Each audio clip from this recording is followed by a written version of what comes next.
Hey everyone, I'm Charting Man Dan, trader and technical analyst for the last 13 years. We're going to check in on the broader market in this video. A lot of people looking for the massive move from yesterday to cool off into consolidation, but the bulls are staying persistent. I'll show you the observations from today's trading and what the bears have to do tomorrow to prove that a temporary top is being set. All right, so more names were red today than green in the market as a whole, and that is because we had our smaller names going to the downside. That was IWM, ARKK, growth names. The financial sector was consolidating, but there is still rotation going on in the market, which is keeping the bulls in the driver's seat still. I know there's a lot of people looking for daily consolidation, as they should be. We had an extremely strong move up, but we're extended. We're heading into weekly resistance on the NASDAQ and the S&P 500. But again, the burden of proof is on the bears to prove to us that daily consolidation is taking shape. And while we were seeing consolidation today in XLF, IWM, ARKK, we had strength and continuation in healthcare and in our big tech names. Apple, Amazon, Microsoft all saw continuation to offset that weakness. And so you can see here is SPY closing green, and it's a daily stair-step pattern still, day number 6, with a higher low every day. On top of that, we saw what we'd see in a very strong uptrend. Back burners. First 5-minute oversold conditions for SPY marked the hourly higher low. And then we closed up near the high of the day. So there was, I'm sitting here trying to be as open-minded as possible, saying, I'm looking for daily consolidation. I know it's due, but I'm not going to give the bears any benefit of the doubt because they did not earn anything last week in terms of giving them that benefit of the doubt. And so it's all about tomorrow. Tomorrow we have to see SPY fail 436.29 resistance and break the low of today to confirm the hourly downtrend into daily consolidation. Anything less than that, bulls win. Because sideways trading, which is what we saw today, after a move like last week, is bullish because it's holding the gains, it's establishing, price acceptance at a new, much higher level, and we're not falling back into the gaps where we did not establish much support on the way up. Now, this could all change tomorrow, but I'm just talking about today's observations. If I'm a bull, I'm very happy with how today went. QQQ, same deal. So again, we broke the high of Friday. It's a stair-step pattern, higher low every day, 7 days in a row. 5-minute oversold conditions marked the hourly higher low, and we closed strong. We have to fail the high of today and break the low of today tomorrow for the bears to prove anything to us. The consolidation today was just an hourly higher low after seeing no hourly consolidation Thursday and Friday. Semiconductors, again, holding strong, closing green. The pullback on the morning, just an hourly higher low, considering we didn't set one on Friday. And again, we got to fail 150.54 and break 148.29 to confirm an hourly downtrend. The amount of people that are looking bearish leaves me open to the possibility we get another push up before the daily consolidation begins. Tesla has had weakness, relative weakness, often recently. Last Monday it had it, last Wednesday morning, certainly Friday, and then again today. And so we had the bears ready to pounce, and so we were able to say pre-market, this is a top bear watch. Because of its relative weakness, if we see any consolidation in the broader market, we're looking for Tesla to try and follow through. And there was also the fact that Tesla was 1.5% under the high of Friday into the open, where many major names were a fraction of a percent under their high. So there was more space for the bears to work with. So when we popped first thing, we shot up 1% plus, but failed the high of Friday by 5 pennies and then rolled over. And the relative weakness just started screaming at us again the whole morning. Again, you look at that drop, we hit a new low of the day, 15 minutes into the day. What's QQQ doing? QQQ did not hit a low of the day at that point. It did shortly after, but Tesla led the way down.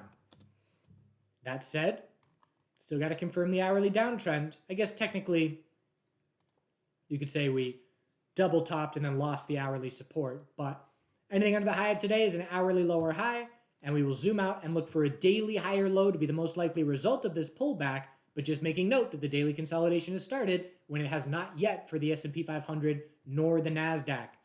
A win for the bulls today was also healthcare, which is our weakest major sector out of XLF, XLV, QQQ, it's the weakest on the bounce.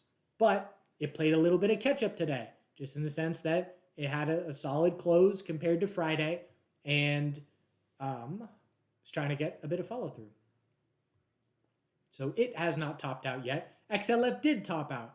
And again, it was rotation where XLF was clearly the weaker name, failing the double top now at 33.94 to the penny with Friday and broke the low of Friday. But again, as that's happening, Apple bulls are extremely strong. Amazon, Microsoft, they were all going up and they were offsetting this weakness. So there's a gap to fill at 33.36. We know we're scouting a daily higher low on XLF.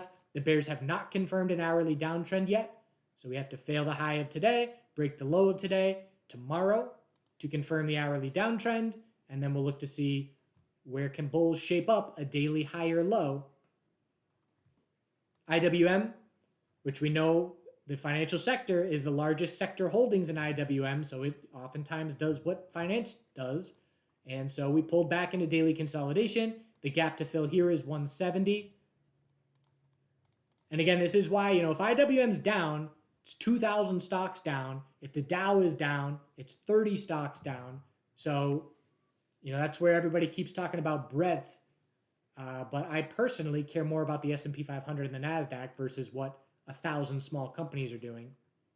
But IWM bears need to confirm the hourly downtrend tomorrow to continue that daily consolidation, to try and head to hourly oversold conditions.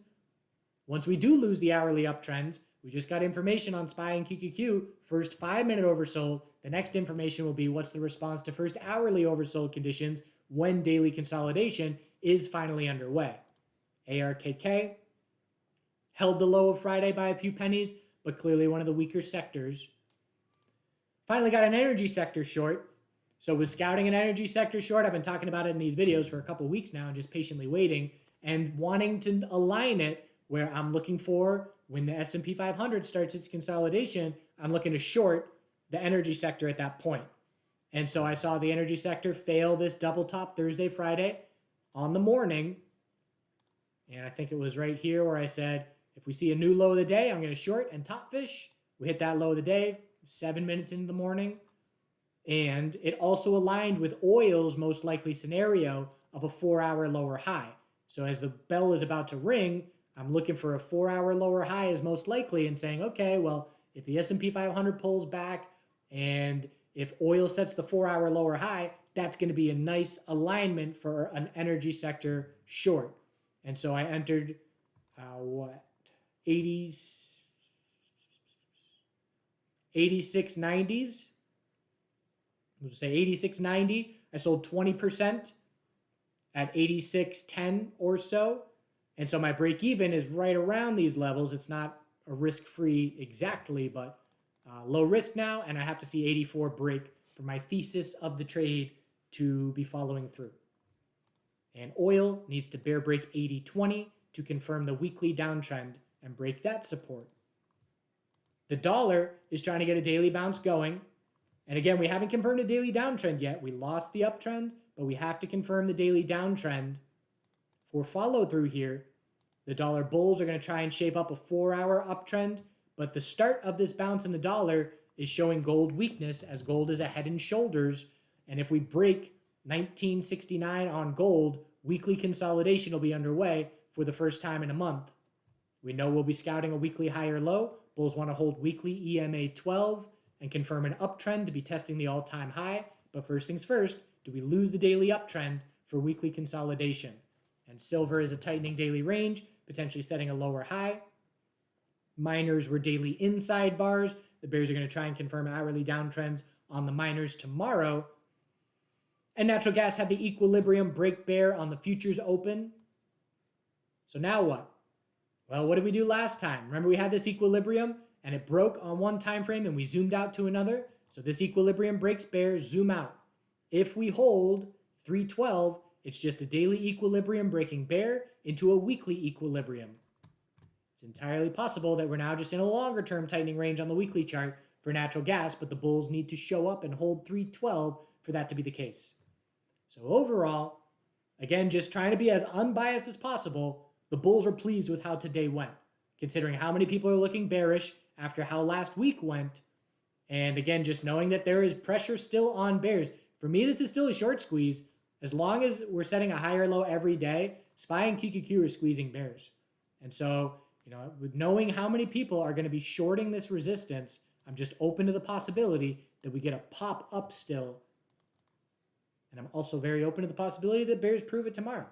I've got energy sector short in case of the bears. I've got a lot of long IRA in case of the bulls keeping control. And just taking it one day at a time. And again, just no benefit of the doubt for the bears because the bulls earned all the benefit of the doubt after last week's move. So we'll have to confirm a daily uptrend eventually, but not until we lose the hourly uptrend. And tomorrow's going to be a pretty important day for the short term. I hope you're well, do good things, and we'll see you soon. Yeah, I think that's kind of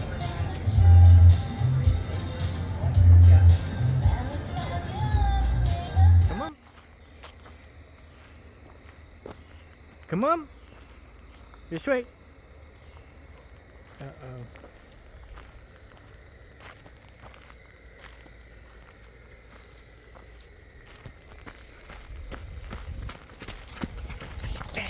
Fresh hope.